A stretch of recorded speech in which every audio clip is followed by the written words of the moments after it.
I learned two truths about marriage at a French chateau. One, money doesn't change people, it just turns the volume up. Two, when someone hands you an ultimatum, they're betting you won't call it.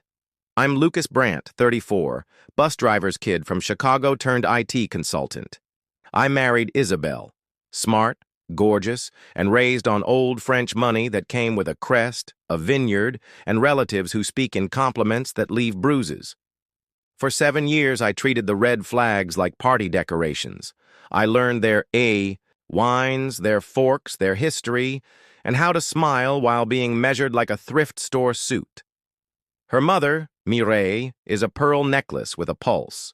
Her brother, Philippe, a professional smirk in tailored linen.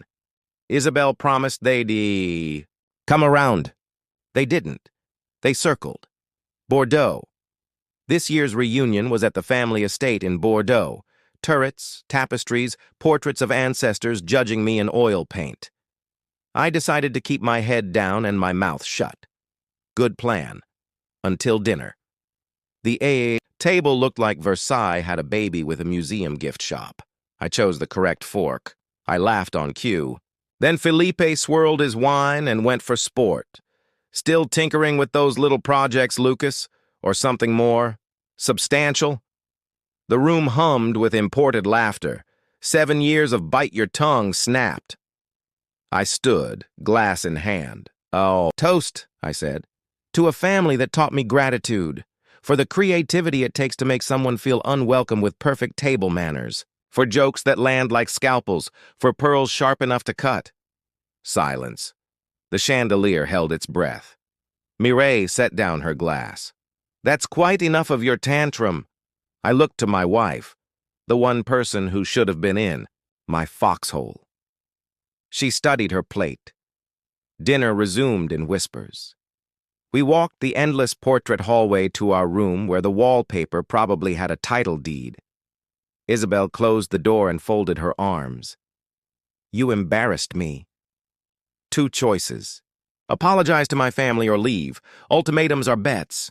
She thought she knew my odds. All right, I said. Departure. While the house drifted into champagne chatter, I packed the way survivors do. Passport, wallet, dignity. Philippe's spare BMW waited on the gravel like a dare. I took it to the airport, left the keys at the desk, and asked the agent, next international flight? Paris! 1 hour, one-way or round trip? One way. At 30,000 feet, the vineyard lights fell away and something I hadn't felt in years rose up. Relief. I turned off my phone and watched freedom arrive with the sunrise over Charles de Gaulle de Paris, unscripted. I found a grandmother pretty hotel in Montmartre, a room the size of a closet with a window big enough for hope. Breakfast was a croissant that proved butter can be architecture and coffee strong enough to resurrect the dead. No one asked my pedigree. No one measured my fork skills. I was just a guy with jet lag and a second chance. Day 3, I powered. On my phone. It went into cardiac arrest. 72 missed calls. Dozens of texts. Mireille, where have you hidden yourself? Return immediately. Philippe, your dramatic exit is childish. A real man faces responsibilities. A cousin, you've embarrassed the entire family. Isabel, we need to talk. Not one, are you okay? Not one, I'm sorry. Just hurt pride in designer packaging. I replied to all, I'm safe. Please contact my lawyer if needed. Phone off, window open. Paris carried on. Building a different. Lifework followed me online. Turns out networks don't care where you plug in a laptop. I took U.S. client calls in the mornings, then learned a city in the afternoons. A bulldog-kind hotel manager named Celeste found me a real place near Canal Saint-Martin. Pipes that sang at 3 a.m., a window for thinking, a view for staying. Henri, my retired postman neighbor, adopted me with affordable wine and stories on a tiny balcony. Amélie, who ran the cafe downstairs, taught me my order and the good insults. A scarred orange tabby began appearing on my sill like a judgmental gargoyle. I named him Maurice. He stayed. Days found rhythm. coffee, clients, long walks along, the Seine, balcony wine, sleep without performance. My French improved from tourist emergency to functional, and my shoulders remembered how to sit lower than my ears. I didn't miss the drama. I missed nothing. The email months later, an email from Isabel landed like a ghost at noon. "Lucas," it began. "I've had time to think. My family's behavior was unacceptable. I should have defended you. I'm sorry. I read it 3 times. Then came the subtext. My disappearance had detonated the family PR machine. Neighbors had questions. Relatives gossiped. Even Mireille whispered, were we too hard on him? Philippe was surprised. I'd taken their comments seriously.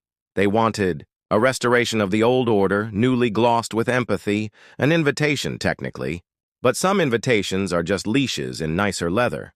I closed the laptop and watched Henri walk his ancient dog past Amélie, setting tables in the sun. These people didn't require a performance. They liked me on arrival. I didn't reply. Year later, the divorce papers arrived with the noon light.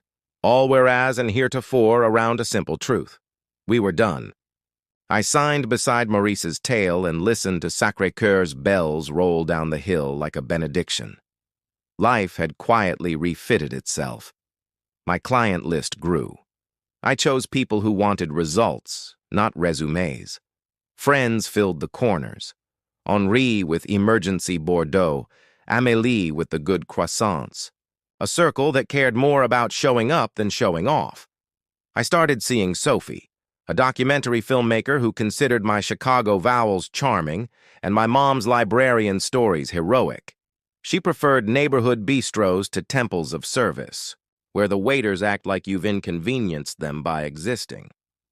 We talked about curiosity instead of bloodlines, about buses and books instead of vineyards and titles.